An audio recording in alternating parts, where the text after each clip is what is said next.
السلام عليكم. ma doonaysaa inaad ka beddesho luqadda kombiyuutarkaaga sidoo kale ma jeceshahay inaad ku darsato luqado cusub kuwaas aad saaran karto iyagani haddaba daawo muuqaalkan kaas aan kugu tusi doono habka ama qaabka ugu beddeli lahayd luqadda kombiyuutarkaaga sidoo kalena aad ugu soo darsan lahayd luqado cusub.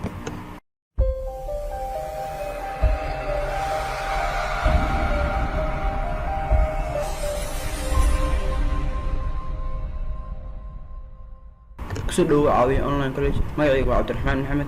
muuqaalkan waxaan ku arki doonaa qaabka ama habka ugu beddeli lahayd luqadda kombiyuutarkaaga. marka aad doonayso inaad ka beddesho luqadda kombiyuutarkaaga waxaa isticmaali kartaa dhowr qaab.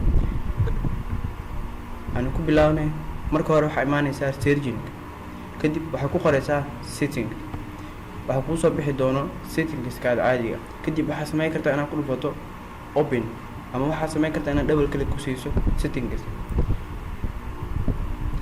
markaa imaado windows settings waxaa ku dhufanaysaa time and language.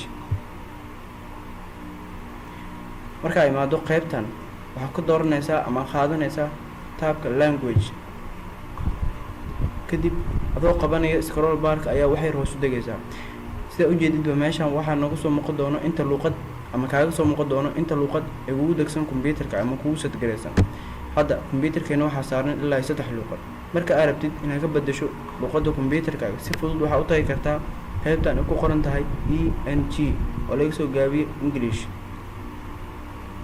marka aad click ku siisid isla sidii waxaa kuu soo bixi doona inta luuqad ee ku sadgaraysan kombiyuutarkaaga oo inta dhinacan kale kaaga soo muuqanaysa. kadib waxaa ka dooranaysaa luuqadda aad rabtid markaas inaad saaratid. tusaale hadda anaga waxaa rabnaa inaan saarno Arabic. sida ujeedidba way isbedeshay meeshii English ku qornaa kadib waxay noo soo baxay inaan kombiyuutarkeena ku isticmaaleen ama kombiyuutarka luqadda noo saaran hadda ay tahay Arabic. dib baa uga laaban kartaa luqadaada hore waa ku laaban kartaa English. marka aad shortcut inaad ugu beddeshid luqadda kombiyuutarkaaga adoo qabanayo alt plus shift ayaa ugu beddeli kartaa luqadda kombiyuutarkaaga whatever ka rabtid ayaa saaran kartaa. sidoo kale marka aad rabtid inaad kusoo darsid luqad cusub kombiyuutarkaaga waxaad taabanaysaa ama ku dhufanaysaa add preference language. shaashadda markay kuu soo baxdo kadib waxaad ka dooranaysaa luqadda aad rabtid inaad kusoo darsid kombiyuutarkaaga. tusaale ahaan oo kale hadda aniga waxaa rabnaa inaan kusoo darsano luqadan kadib waxaad ku dhufanaysaa next.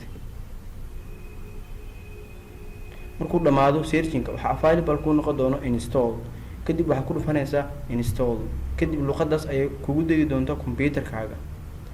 sidaa ujeedidba qaabkaas ama habkaas ayaa ugu beddeli kartaa luqadda kombiyuutarkaaga sidaas si lamid ahna kusoo darsan kartaa luqad cusub isla kombiyuutarkaaga.